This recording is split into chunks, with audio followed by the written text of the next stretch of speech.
Seperti yang kita ketahui, perusahaan Starbucks merupakan salah satu perusahaan kopi dan jaringan kedai kopi global asal Amerika Serikat yang berdiri sejak tahun 1971 dan berkantor pusat di Seattle, Washington, D.C. Starbucks sendiri merupakan kedai kopi terbesar di dunia dan pada saat ini memiliki 20.336 kedai dan tersebar luas di 61 negara di seluruh dunia. Starbucks menjual produk minuman panas dan dingin, biji kopi, cemilan, kue kering manis, salad, sandwich panas dan dingin, dan beberapa barang seperti gelas dan tangan. Beberapa di antara produk Starbucks merupakan produk yang bersifat musiman, atau biasanya produk yang spesifik dijual di daerah gerai tertentu. Es krim dan kopi merupakan salah satu produk yang dijual pula di beberapa pasar grosir.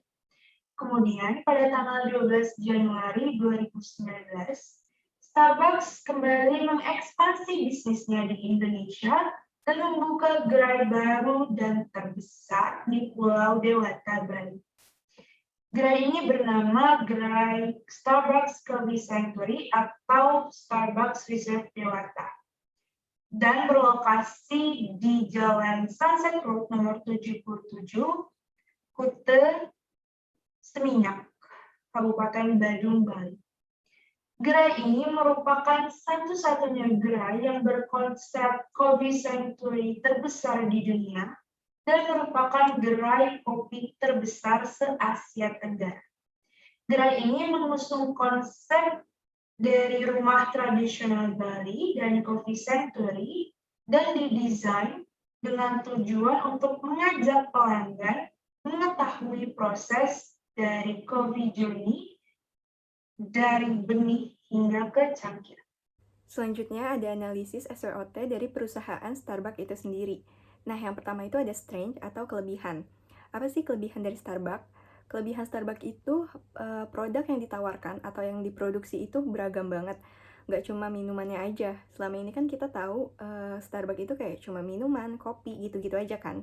Nggak cuma itu aja, Starbucks juga menjual kayak makanan mulai dari cookies, cake, dan juga Starbucks memproduksi tumbler atau tempat minum yang bisa kita koleksi. Kelebihan lainnya itu ada di lokasi tempatnya. Pada umumnya, kedai-kedai Starbucks itu dibangun di tempat-tempat yang strategis, kayak di persimpangan pusat keramaian, di mall, di daerah kampus, ataupun daerah perkantoran.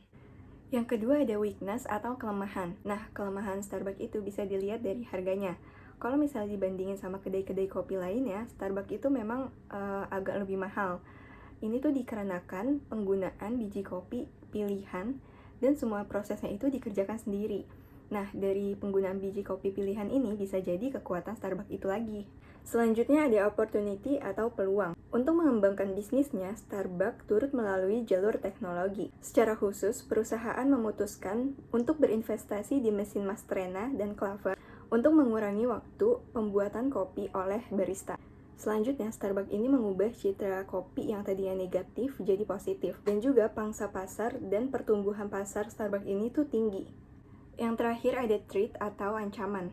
Nah, sekarang ini persaingan di bisnis kopi itu semakin ketat. Banyak banget usaha baru yang bermunculan.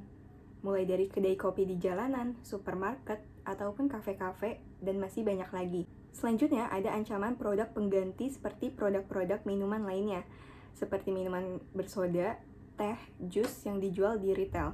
Nah, jadi kesimpulannya, kita para manajemen humas ataupun tech CPR itu kita harus memahaminya apa itu analisis SWOT.